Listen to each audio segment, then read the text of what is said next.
The operational scheme of so-called hybrid entities and Russian disinformation has been exposed. As it turns out, the persecution of Allatra is merely the tip of the iceberg, which is now being thoroughly and comprehensively investigated.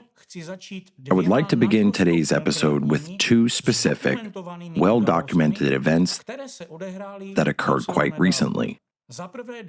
First, on February 25, 2026, the Sixth Administrative Court of Appeal in Kiev, Ukraine, definitively upheld the legality of the Allatra movement's activities in Ukraine, finding no grounds for its ban or forced liquidation. Moreover, the court found no evidence that Allatra had ever engaged in illegal anti-Ukrainian or pro-Russian activities. The court ruling states that Allatra's activities comply with the provisions of its charter and Ukrainian legislation. Most importantly, the court confirmed the patriotic nature of the Allatra movement's activities. The ruling states, and I quote, "The materials confirm that the public association Allatra carries out activities of a patriotic nature."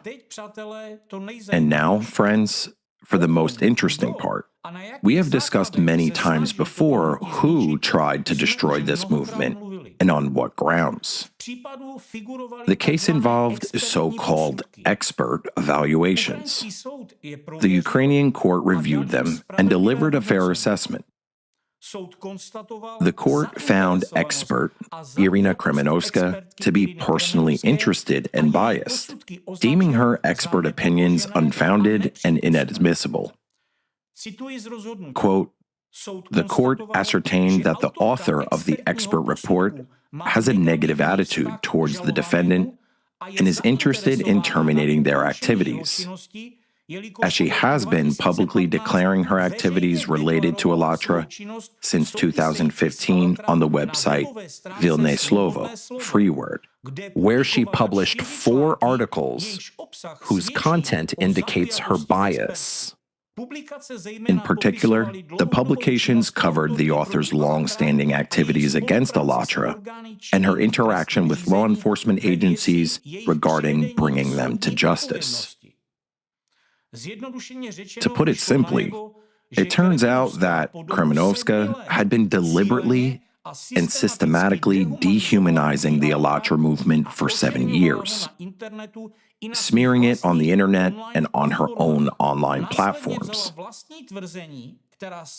She then took the very lies she had published online and used them to fabricate expert reports for the court on behalf of her private center, CEPI. In other words, following her smear campaign, she appeared in court posing as an independent expert.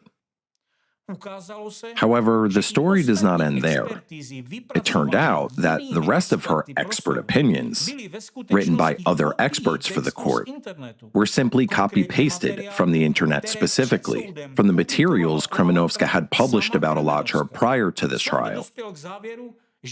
The court concluded that these other expert opinions also lacked independent research. Consequently, the panel of judges reached the following final conclusion. Thus, all opinions were formed not on the basis of the expert's personal research and independent expert assessment, but by utilizing existing materials from the internet. Moreover, text fragments borrowed from the relevant publications are repeated verbatim in all the expert reports. We can now confidently state that the entire persecution campaign Kremenovska has been conducting since 2015, including through her private center, CEPI, had no legal basis whatsoever. The court has confirmed that the Allatra movement is legal, and its activities comply with its charter and are of a patriotic nature. This might seem like the final word in a case where, for 10 years, people were slandered, accused of non-existent crimes, and targeted for destruction through the courts and the media. But as it turns out, that is not the end of the story.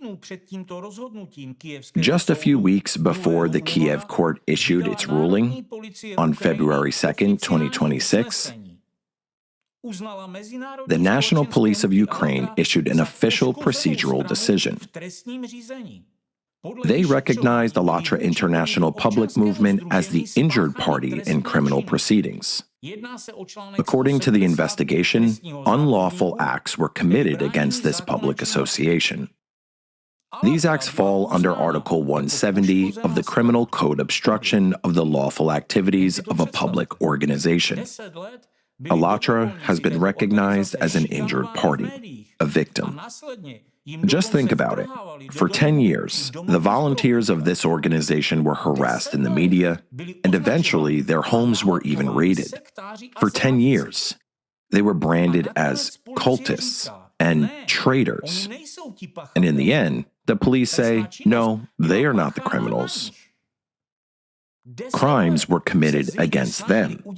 For 10 years, attempts were made to turn these people into outcasts, yet they turned out to be the victims. And now, the main question hanging in the air is, if it is officially recognized that Allatra and its volunteers are the victims, who has played the role of the perpetrator for all these 10 years? Was it Irina Kremenovska acting alone, who for 10 years positioned herself as an independent expert on cults and sex without the relevant training? Or is it the FSB-controlled Russian network Ratseers, which has been manufacturing fake experts like Kremenovska in various countries since 1993, pursuing a global strategy of infiltrating states, inciting hatred, destabilizing societies, and destroying democracy? Let me remind you of an important fact that has already transcended public debate and entered the legal realm. A criminal case has been opened against Irina Kremenovska under Article 161 of the Criminal Code of Ukraine, inciting national and religious hatred. Her work for the Russian organization Ratseers demands a thorough investigation by Ukrainian law enforcement agencies. Why? Because there is every reason to assert that the Ratseers network is not simply a Russian organization hostile to Ukraine. It is a tool backed by the FSB. Moreover, in May 2025, at an international forum in Washington, D.C., that brought together high-ranking White House officials, U.S. State Department representatives, and leading experts on religious freedom, Irina Kremenovska was officially identified as an agent of the Russian anti-cult network Ratseers. Forum participants called for an international investigation into the activities of Alexander Dworkin's entire network, the imposition of personal sanctions, and the intensification of criminal prosecutions. In other words, we are no longer dealing with assumptions. We are dealing with proven facts. The anti-cult network exists. It is funded and coordinated from Russia. People like Kremenovska and her accomplice Svitogor are their recruited agents for subversive operations. Like saboteurs, they sow discord and conduct subversive activities in other countries. They have a single task: to sow hatred, divide society, and eliminate anyone deemed undesirable. First religious minorities and secular organizations, then politicians, and eventually entire states. This network is gradually drawing in and recruiting into its activities journalists from various media outlets, certain representatives of law enforcement, state authorities, and even the courts. This is a highly interesting investigation, attracting the attention of international experts. I honestly did not expect such widespread interest to arise, both from the public and the professional community, in the topic of the anti-cult network and its manipulative methods of influencing society. It turns out that there are far more victims of the so-called anti-cultism worldwide than one could have ever imagined. At this point, it's important to understand how their mechanism works. How does the anti-cult, having honed its mastery of manipulation on small groups, secular organizations like Alatra, and religious minorities, including the Moonies, Hare Krishnas, Baptists, and Jehovah's Witnesses, suddenly shift its focus to big business, politicians, and entire countries? How did the same labels, cult and sect, developed and implanted by the anti-cultists, work everywhere and at any level? And they don't just destroy the reputation of its victims. It practically forces the entire society to hate them, feel disgust towards them, and subconsciously desire their elimination. A clear pattern is already emerging where politicians whom anti-cultists label as cultists and sectarians are soon subjected to assassination attempts.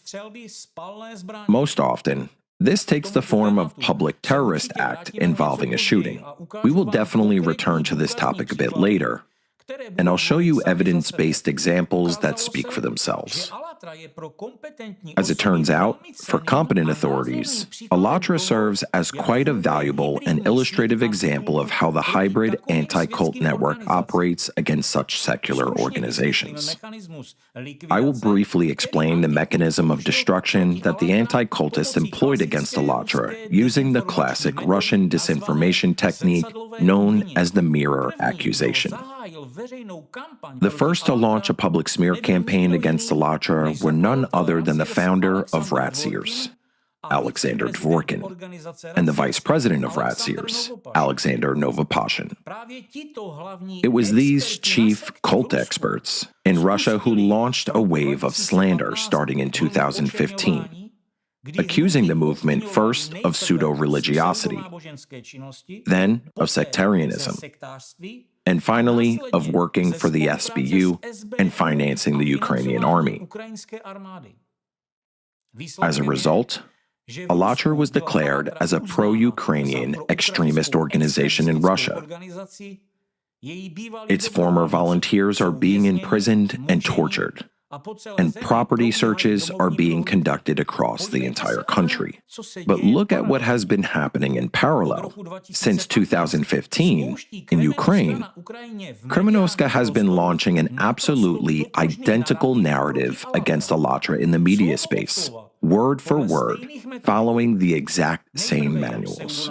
First, Alatra was labeled a pseudo-religious organization, then a cult, and from 2022 onwards, they resorted to the mirror accusation with the help of the media. Alatra is supposedly a pro-Russian and anti-Ukrainian organization. Hundreds of articles and reports are churned out in Ukraine with headlines that verbatim copy Russian publications. It is absurd. The goal of these commissioned media publications was to form a conditioned reflex. Alatra is not a secular organization that conducts useful scientific activities, presents reports at the UN, the European Parliament, and the US Congress, has twice received the Vatican's blessing for its work, and has done a lot of good for Ukraine and its promotion in the world. Instead, it is allegedly a terrifying and dangerous pseudo-religious, apocalyptic, alien-believing, pro-Putin cult that wants to take over the world. Anti-cultists gathered all the foul dirt they could invent and began attributing it to this organization. And all of this is built on the expert opinions of Ratseer's agents and the expert opinions of Irina Kremenovska and her private center, CEPI. Just consider the numbers. In 2023, during wartime, the SBU was forced to conduct 70 searches at the homes of Alatra volunteers. 70. In the mass media, Ratsir's agents were trying to destroy Alatra by branding it a pro-Russian cell in the country, fabricating expert reports, and opening criminal cases against volunteers on charges of high treason. But when it came down to the evidence, it turned out that absolutely all the accusations against Alatra had been fabricated by Ratsir's agent, Krymenovska. Meanwhile, her European cronies from Ratsir's and Fekris, also local cult experts and their affiliated journalists, have been, and still are, trying to spread this propaganda in Europe as well. Word for word, they repeated and continue to repeat her FSB-driven rhetoric. Here in the Czech Republic, Slovakia, Italy, and other countries, they churned out hundreds of articles claiming that Alatra is supposedly a pro-Russian cult. It is logical to ask, why was so much money spent on this smear campaign in Europe? The answer is simple: to create the illusion of an international consensus, in part to influence the court case in Ukraine. The logic being, if local experts and media in Europe are repeating it, then it must be true. However, they certainly keep quiet about the fact that all these cult experts are working for the FSB. And then, according to their plan, relying on the case in Ukraine, which they wanted to win at any cost by fabricating fake expert reports written by the same hand like carbon copies, they intended to use this precedent to destroy Alatra in Europe and worldwide, meaning a complete, total liquidation, including criminal prosecution for all volunteers, for no reason at all. Simply because someone enjoys hunting people down, orchestrating repressions, and destroying democracy itself along with citizens' rights, all to establish their own control. And now that the Ukrainian court has officially recognized these accusations and expert opinions as a total fabrication, and the National Police of Ukraine has recognized the Alatra volunteers as injured parties, as victims, what do you think these journalists who aided Ratsirs will do? Let's put it to the test. Are they biased or not? Will they write honestly and factually about the court's decision, about the fact that Alatra is innocent, about the fact that 5 out of 5 expert opinions were deemed unsubstantiated and inadmissible? Or will they keep churning out slanderous articles on the FSB's orders, pretending that nothing ever happened? I highly doubt that even one of these journalists or any of those media outlets, which have been slinging mud at the organization for years, will find the journalistic dignity and professionalism to publish the truth. That they will run the headline, "Court clears the Alatra movement we smeared for 10 years."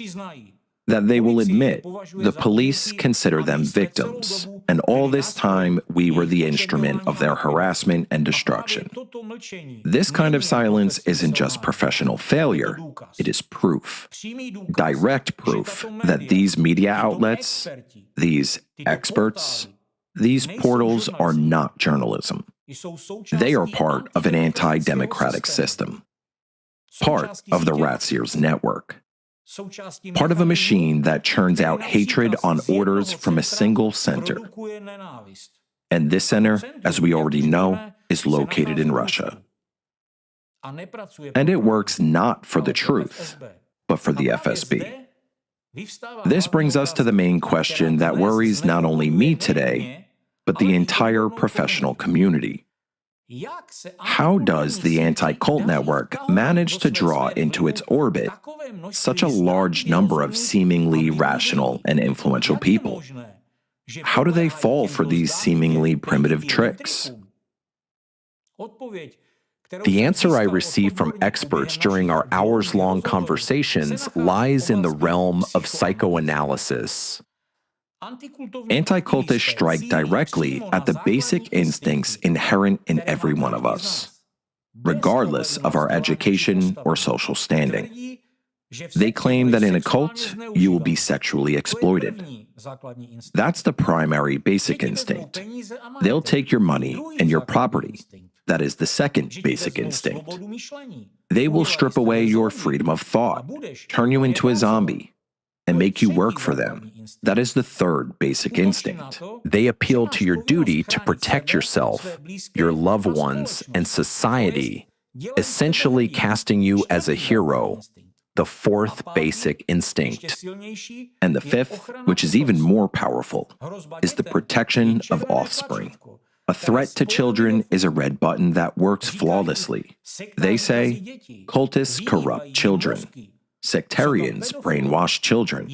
There are pedophiles there. They eat kids, just like on Epstein's Island. This instantly shuts down critical thinking in any normal parent. To protect their children, a person is ready to eradicate the source of the threat in society, without even stopping to figure out whether that threat actually exists. The brain registers a severe danger, and the ancient fight-or-flight mechanism is triggered. It awakens fear, aggression, revulsion, and a destructive urge within people. Anti-cultists do more than just intimidate. They incite social aggression and direct it toward a specific target. They say, here are the enemies. Here are the monsters. Beat them. Cast them out of society. We, the cult experts, are offering you a legal means to destroy them together and get rid of them once and for all.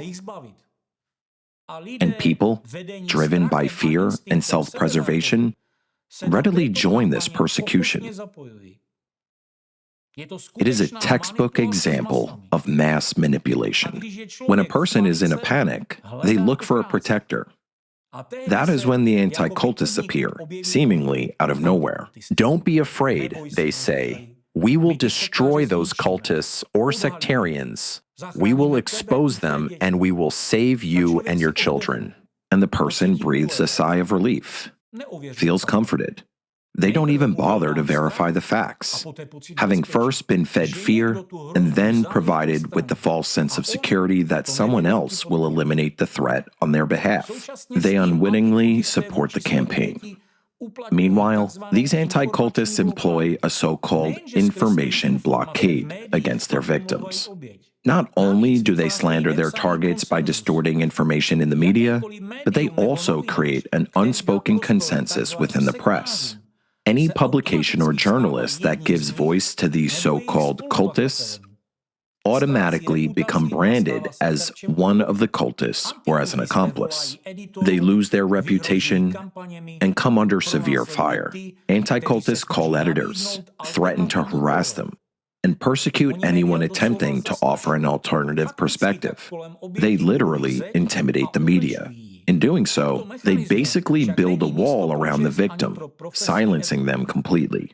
However, there is no room for integrity or professional ethics in this mechanism. Some media outlets are silenced by the fear of losing their reputation, while others eagerly publish dirt for money.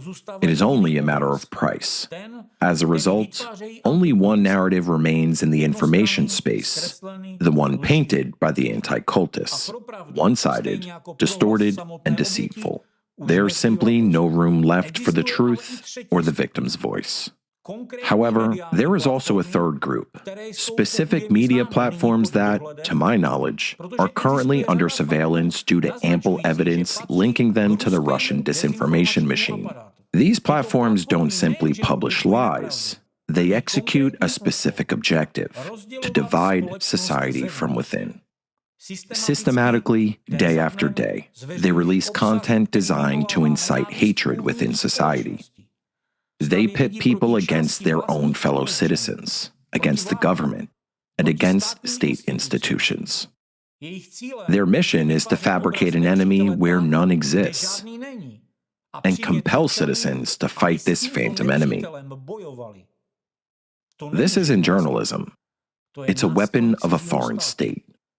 It is aimed inward at our nation so that, instead of focusing on development, we waste our energy fighting one another. The topic of anti-cultism and fighting sects and cults feature prominently on these media platforms. Indeed, they serve as one of the primary conduits for spreading propaganda against so-called sects and cults. So, once society has been sufficiently intimidated through the media, after hundreds of negative articles and reports, the anti-cultists pivot to their ultimate goal: infiltrating and merging with the state apparatus. Anti-cultists begin approaching government officials, law enforcement agencies, and government officials, deliberately targeting them where it hurts most. They cite their own publications and say, "See, society is in a panic. People are demanding decisive action. Are you unaware of what the media is reporting? Do you have no idea what is happening in society? People demand decisive action to eliminate cults, and you aren't even aware of the problem. Are you actually doing your job or just keeping a seat warm?" And it works. The anti-cultists intentionally catch these officials off guard. Buckling under this manipulative pressure and terrified of appearing inactive, the officials begin to yield. They open the doors. They invite these experts in and give them a platform. Ultimately, they organize conferences and grant them the authority to lecture both the public and law enforcement on the alleged dangers of these so-called sects. Most importantly, ladies and gentlemen, let me draw your attention to the following. The very first thing Ratziers and its agents do in any country is attack citizens' rights, freedom of conscience, and freedom of religion. This is followed by the restriction of freedom of speech. Then comes the restriction of other fundamental rights of all citizens of the country. This is exactly how the totalitarian system was built in Russia. And this is exactly how they are attempting to act right now in Europe, the USA, and Ukraine, following a well-established scheme. Scientists and oversight commissions, including those in the United States, have repeatedly drawn attention to this. They have explicitly called the activities of Dworkin and Ratziers as anti-scientific and anti-democratic. They warn that Dworkin's network poses a threat not only to religious minorities, but to the very foundations of democracy and human rights. It is crucial to understand that without the fear they themselves incite, there is no demand for their services. They need society to be afraid and to want to destroy those targeted by the anti-cultists. They need society, the police, and politicians to be in a constant state of alarm, in need of their expert services. Because only then does their expertise become demanded. Only then do they get paid, receive media airtime, and get invited to courts as experts. This is their cover. Under this umbrella, they hide their own crimes, manipulating society, hunting down people and suppressing their basic rights, brainwashing, and destroying democratic institutions. It's a totalitarian scenario that they are trying to implement, step by step, in every country they infiltrate. In fact, people are already beginning to see this. Citizens can see with their own eyes that these cult fighters are actually attacking their rights. That behind the noble rhetoric about protecting children and families, there is a Russian disinformation machine aimed at the gradual destruction of democracy and the establishment of total control. And now, perhaps, comes the most cynical part. By accusing their victims of pedophilia, human trafficking, and moral decay, anti-cultists are projecting onto their victims the very things they themselves are engaged in. We don't need to look far. Take that very Kremenovska, for instance. There are dozens of news reports detailing how, between 2010 In 2017, she personally poisoned hundreds of stray dogs and posted online about the pleasure it brought her. She coordinated an entire Russian subversive network of dog hunters in Ukraine and tried to legalize an armed wing of dog killers under the guise of press credentials. In her own blogs, she described how she enjoyed the prolonged groans of animals dying at her hands, referring to it as a symphony. When a person isn't only cruel, but actually relishes their actions, publicly describing the pleasure they derive from the suffering of others, that's no longer mere cruelty. It's a sign of a profound psychological breakdown, a lack of empathy, and a failure of internal moral restraints. It's an antisocial behavior pattern close to sadistic tendencies, which often eventually shifts from animals to humans.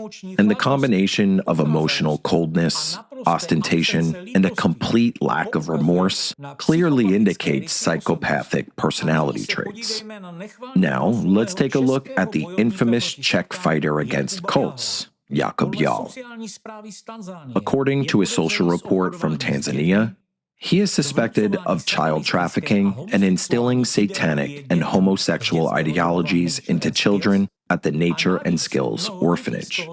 Furthermore, numerous children from this orphanage has testified on camera that he sexually abused them and subjected them to various forms of perversion, including coprophilia, and injected them with unknown substances.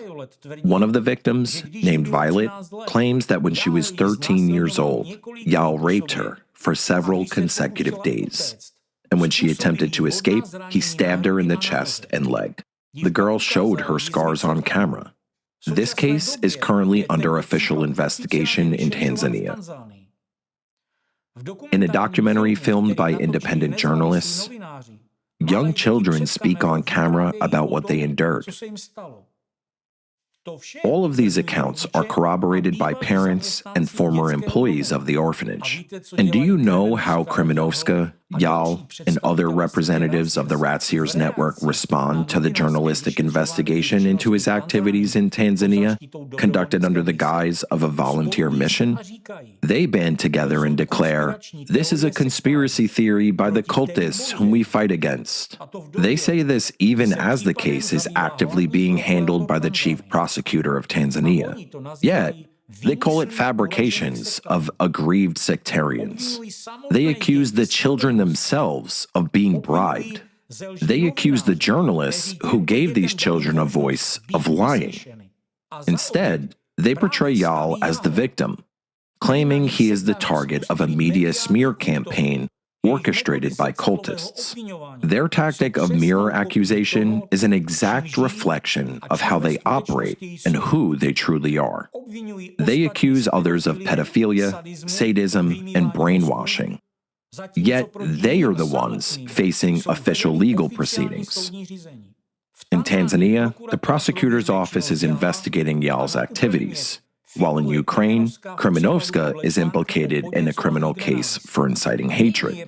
For many people, it's now getting clear who's been intimidating society all these years, who's been manipulating the topic of sex and cults, kinds of traits and moral qualities those intimidators possess, and why they're actually doing this. It's also interesting, and we've seen this happen many times, that whenever anti-cultists get caught lying, slandering, and violating people's rights, they suddenly act like one, united network, and defend each other in public. This predatory group, which just moments ago was tearing apart its victims, suddenly plays defenseless, painting their victim as the aggressor. They act and speak as if they copy each other. This is called behavioral uniformity. As far as I know, it is currently examined quite closely how Ratseers attempts to make it look like they're just random, unconnected individuals from different countries, supposedly fighting against cults, yet somehow acting as a single orchestra internationally. Meanwhile, the conductor of this orchestra remains behind the scenes in Russia. The cultist, manipulator, and sociopath Alexander Dvorkin is leading this hybrid terrorist network. You can totally see it in how perfectly they sync up when they change their tune, how harmoniously they launch their harassment, how identically they operate in various countries, and how they protect and cover for each other. Anti-cultism is already recognized as a unified network. As for their structure, at the lowest level, you've got the perpetrators.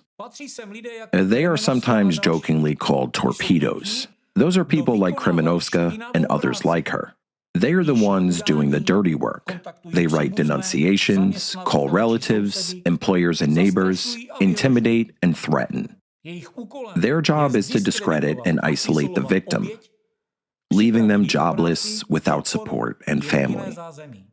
And then the perpetrators themselves just shrug and say, "Look what the cult has done to that person." Such performers are expendable. They often get caught slandering people or abusing their authority, and quite often, they even get sued for that. However, the network easily discards them since they are replaceable. Above them are supervisors. These are people who have academic degrees and public authority, and often work at universities. They don't get their hands dirty, and aren't involved in scandals. They remain in the shadows, but they are the ones actually managing the process. Their job is to make the network look respectable and scientifically legit. When necessary, they act as independent experts, giving lectures and issuing expert opinions. Their word carries weight, and that's exactly how anti-cultists legitimize themselves in the eyes of the state, infiltrate legislation, and gain access to power. Yet, do you know how anti-cultist supervisors spread their influence? They travel the world and give lectures. In Europe, they are coordinated through the FECRIS organization, whose vice president, before Russia's full-scale war against Ukraine, was the same Alexander Dvorkin. Dvorkin and his followers from various countries travel across cities and other countries. They speak at colleges and universities, to government officials, security officers, law enforcement, educators, and even school children, giving lectures on the dangers of sex and cults. Everywhere they go, they present themselves as cult experts, PhDs, theologians, or religious scholars. It's funny, but even in this case, they don't shy away from lying here. If you check it, Dvorkin, for instance, doesn't even have a PhD or a degree in religious studies. And this sectology he created is unscientific. And it's not me telling you this. It is said by respected religious scholars, even in Russia. Here's a specific example. When Dvorkin lectured on Islam at Arkhangelsk University, his presentation was reviewed by leading Islamic scholars, religious scholars, human rights advocates, and experts on extremism. Their conclusions were unanimous.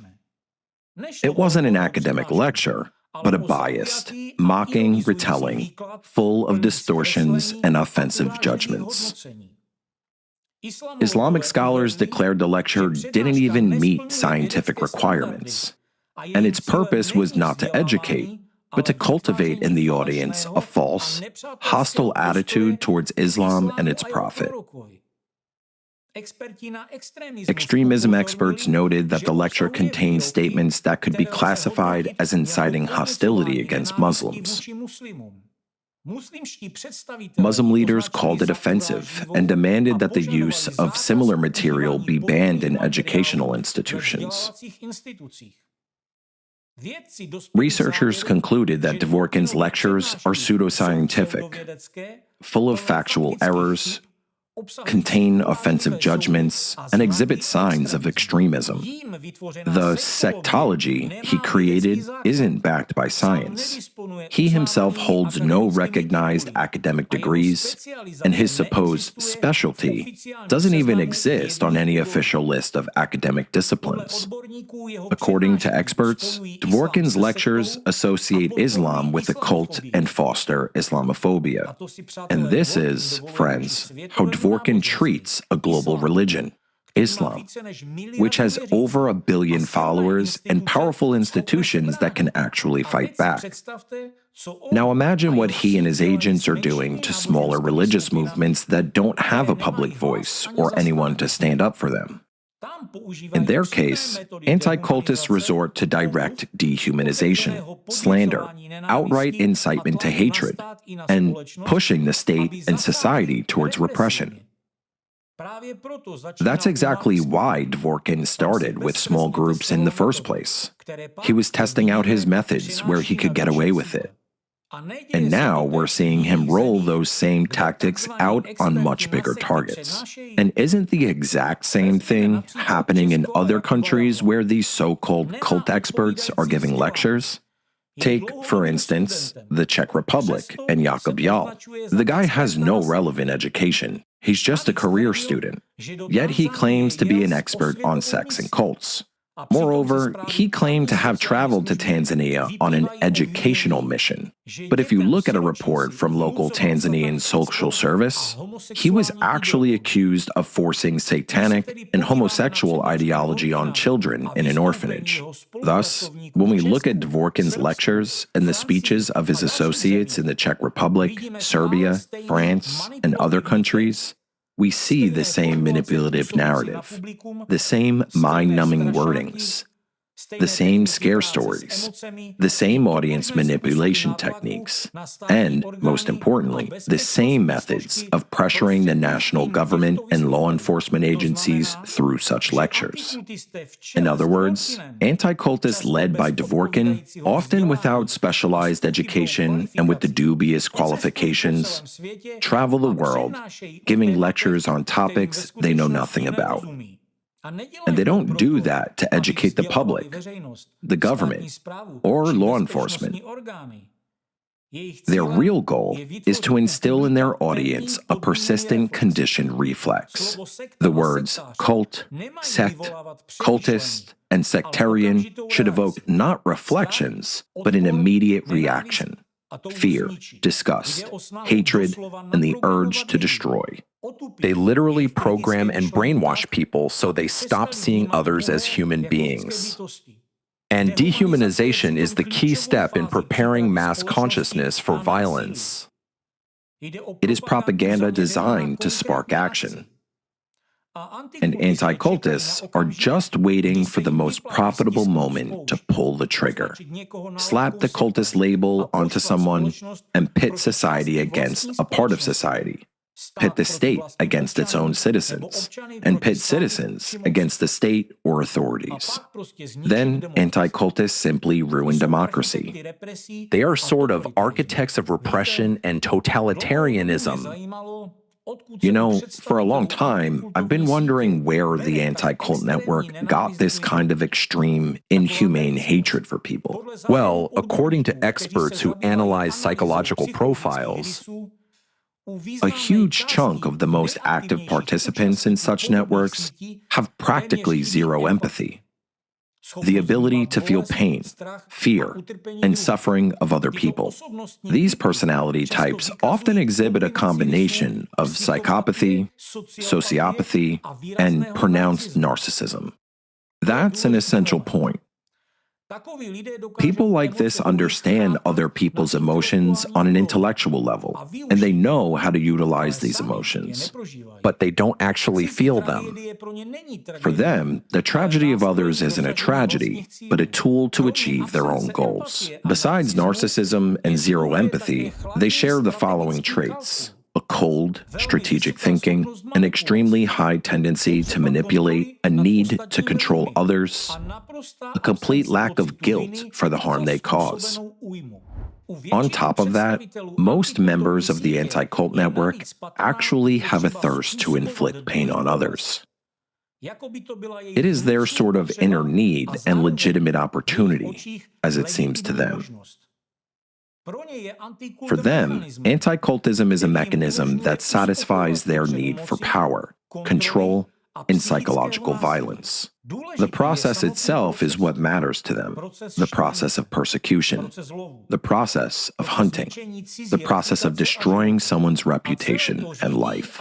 As for the figure orchestrating it all and reaping major benefits, he is the one who coordinates all anti-cultists, and if you look at his psychological profile, he perfectly fits what criminal psychology calls a high-functioning psychopath. That is, he's a man with pronounced psychopathic traits, yet socially adapted. People like this can come off as highly respectable. They can be experts, ideologists, leaders of organizations, or public intellectuals.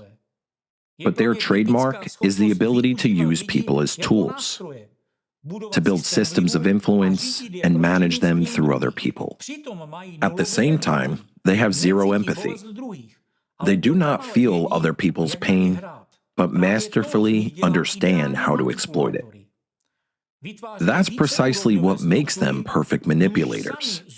They build multi-level structures where they remain in the shadows, while all the dirty work is done by those they have convinced that violence is a virtue. Or they exploit people who have a similar psychological profile, but typically less developed cognitive abilities and more pronounced sadistic tendencies. For the lower caste of anti-cultists, participation in such entities is sort of a legalized opportunity to satisfy their destructive impulses under the guise of cult-fighting ideology. Such groups are formed precisely by the principle of mutual attraction. The elite receives an obedient tool for achieving their goals, while the lower caste gets a legal cover and indulgence in violence. Their motivation isn't simply to inflict pain, but to have absolute, unfettered control and power over the minds and destinies of people. And do you know what makes it even worse? For anti-cultists, we're just a training ground, a playground. As for those whom they use to fight cults, the so-called torpedoes, they are the lowest caste, simply expendable. They hone their skills so that later, when the technology is mastered to automatism, they can move on to the next level, to politicians, big businesses, government institutions, and entire countries. Have you noticed that, particularly in recent years, literally everyone has been increasingly accused of being a cultist, whether this makes sense or not? This label is no longer restricted to religious groups, but is now attached to organizations and individuals completely unrelated to religion. The labels sect and cult are slapped on political parties, public movements, voters, and entire countries. Anti-cultists have coined the term like commercial cult, political cult, and even sectarian state. And all of this supposedly falls within the realm of their so-called research and informing. But putting it bluntly, it falls within the realm of total terror, violence, and usurpation of power. For example, Ratziers, represented by its vice president, Alexander Novopashin, claims that the United States, the West, and Ukraine are cults, not states. He gives public lectures and spreads this propaganda through mass media. He accuses the West of satanic ideology. Just think about why they've been hammering this propaganda into the heads of the Russian army, students, law enforcement, and the public for so many years. The U.S. intelligence expert Dr. Egon Chalakian once said an important thing. Anti-cultism and the so-called cult fighters led by Dvorkin are just one of the tentacles of a huge hydra. It is one of the branches of a global hybrid entity whose goal is to destroy the democratic world and establish totalitarian power.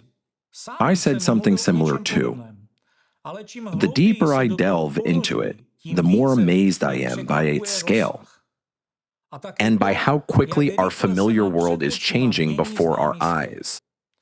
Democratic values and freedoms are sharply replaced with totalitarianism. Citizens' rights are infringed, and the words sect and cult become universal weapons against undesirables.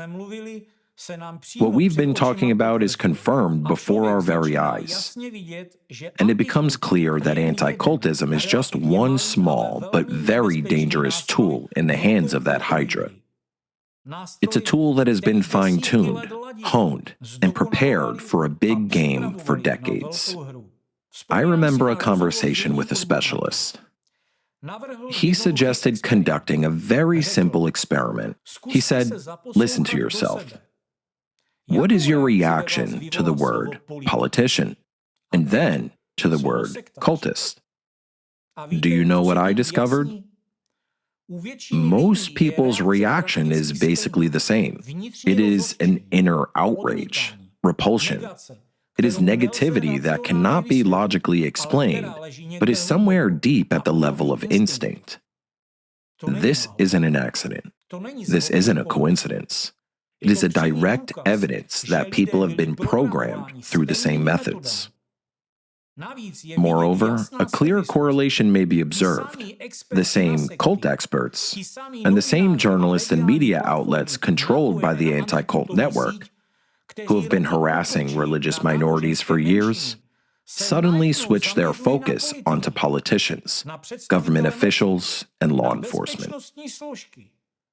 And this is always intensified many times before elections or crucial political events. The scheme is the same.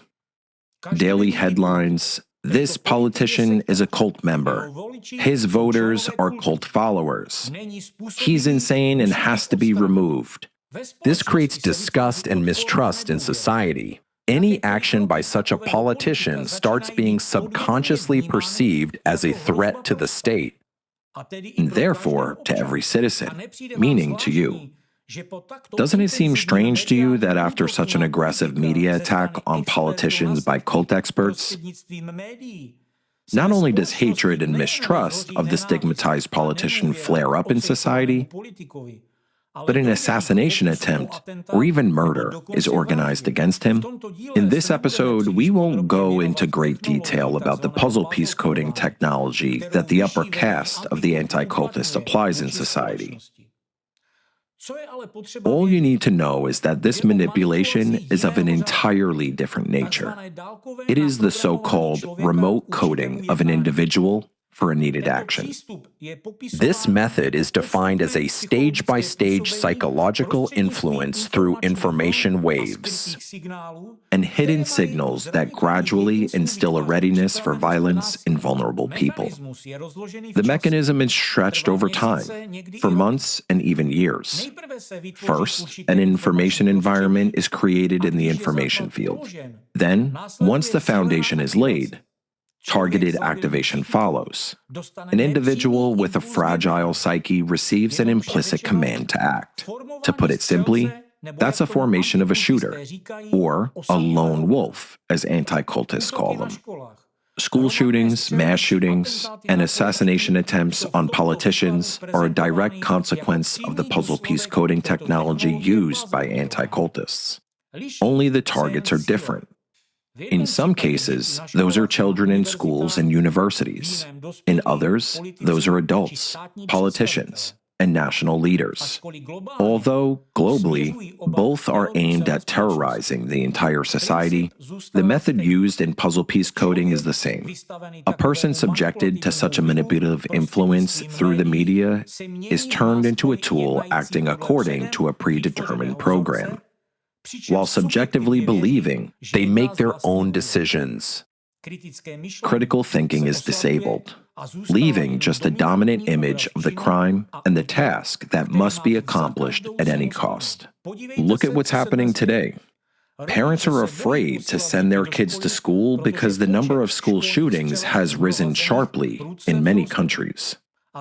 Meanwhile, the so-called anti-cultists come to the same schools with lectures and say that Mormons, Scientologists, Baptists, and Jehovah's Witnesses are all terrible cults that brainwash people. So you must fear and reject them, since they are not humans. That's what they say. Has anyone ever wondered why they give children such lectures? Why do they invest so much effort in brainwashing kids? If you look at all of this holistically, it becomes obvious. This is done so that in the future, in 5 or 10 years, those children become their army, and some of them become their lone wolves, while still being children. The same experts on sex and cults who lecture the younger generation and point out targets through their subconscious begin to use kids to remove an undesirable politician. For instance, to gather people in a public square to overthrow the president or prime minister when they need to, by declaring some government official a cultist. This is what they do to children's brains. And then, when needed, they herd the lone wolves into packs in a public square. And the revolution is ready with people demanding a change of leadership. The upper caste of anti-cultism has gone even further. They participate in creating computer games where one should kill cultists, where, from an early age, children are instilled with an idea that there are humans, and then there are cultists, zombified creatures who must be destroyed. In such games, children are only given the choice of how exactly to eliminate them. Later on, the same children, already programmed, grow up and take weapons in their hands. So when the media publish headlines about cultists at the head of a country or in a high-ranking position, this mechanism is triggered. Here are some real-world examples. Look closely and tell me, what do all these people have in common? I'll tell you. The first thing all these politicians have in common is that anti-cultists ran a coordinated, systematic campaign against every single one of them in the information space, slapping them with the label of cultists. Now, in the case of Slovak Prime Minister Robert Fico, public hatred was whipped up using the pro-Russian label, but the methods and players behind it were exactly the same. The second thing they have in common is that every single one of these anti-cult media campaigns were followed by a public assassination attempt. This is a textbook terrorist act, complete with the long-term psychological conditioning of a lone gunman. After an assassination attempt, the same anti-cultists who turned him into a shooter portray him in the media as just some crazy person.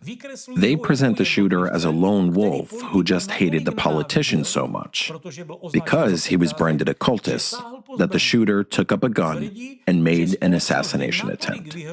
Their narrative is that society is just so polarized and outraged that people simply can't stomach having a cultist in power anymore. So, one guy out of a million took a weapon as he just happened to be the most radical one. By doing this, they keep intensifying their psychological pressure on society even more, while setting an example of what to do with politicians who become inconvenient for the FSB. That's hybrid terrorism.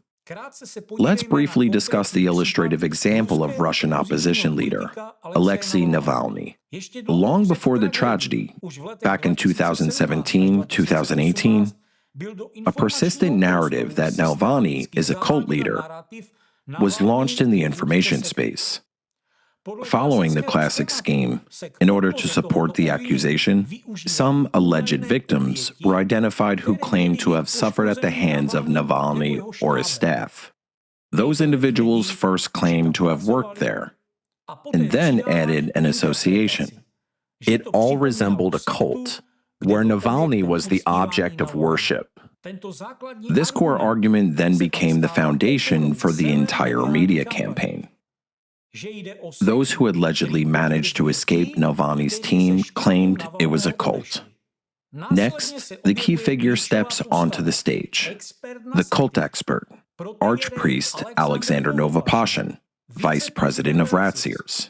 He didn't just make public statements. He's personally out there doing systematic outreach, giving lectures to youth groups and law enforcement.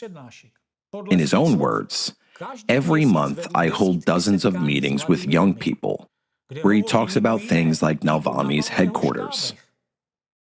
Naturally, his message is that it's a dangerous cult, while its leader is a dangerous cultist. Hundreds of articles flood the media space in Russia and neighboring countries with headlines like, "How to Escape the Navalny Sect," "The Cult of Navalny's Witnesses," "The FBK Cult," and "Members of Navalny's Sect." A state Duma deputy, we won't mention his name, even officially demanded that the Ministry of Justice label Navalny as a founder of a totalitarian sect. And here's the key point. I quote, "And voters must be held accountable for supporting and participating in the sect."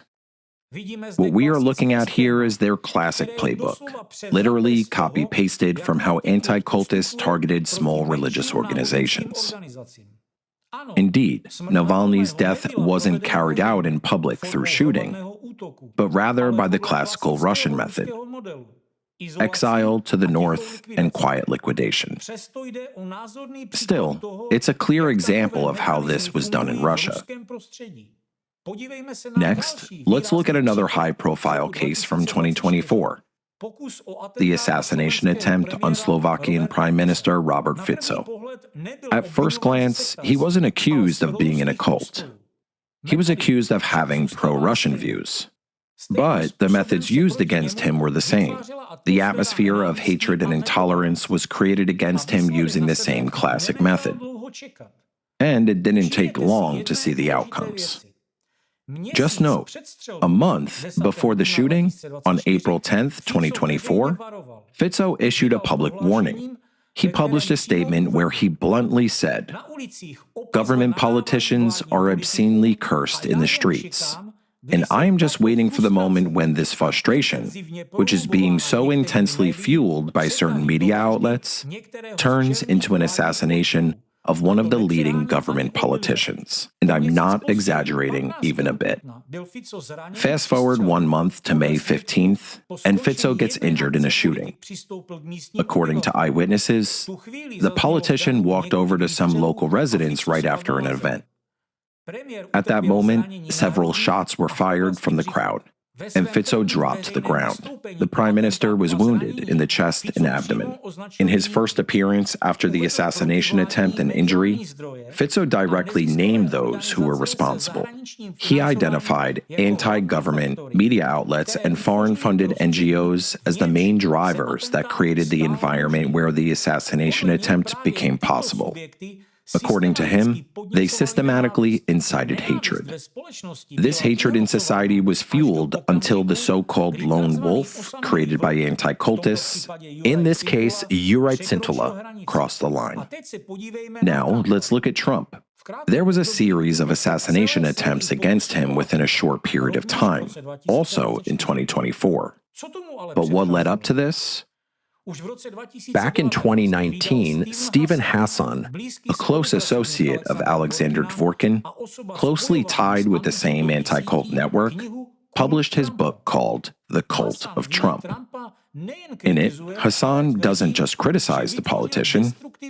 He actually claims that Trump created a destructive cult, and his supporters are in some sort of hypnotic submission, have completely lost their ability to think critically and need outside intervention. In his works and interviews, Hassan openly speaks about the need for their deprogramming. It's a method that, in practice, often means forcible change of people's beliefs. After that, a systematic campaign against Trump kicks into gear, and not just against Trump, but against his voters too, who are portrayed in the media as insane. That resulted in repeated shootings at the politicians by lone wolves. And the same things happened to other stigmatized politicians. Yet, unfortunately, in some cases, it ended in a tragedy.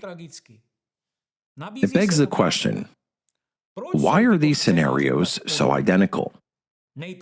First comes an information attack and the label cultist.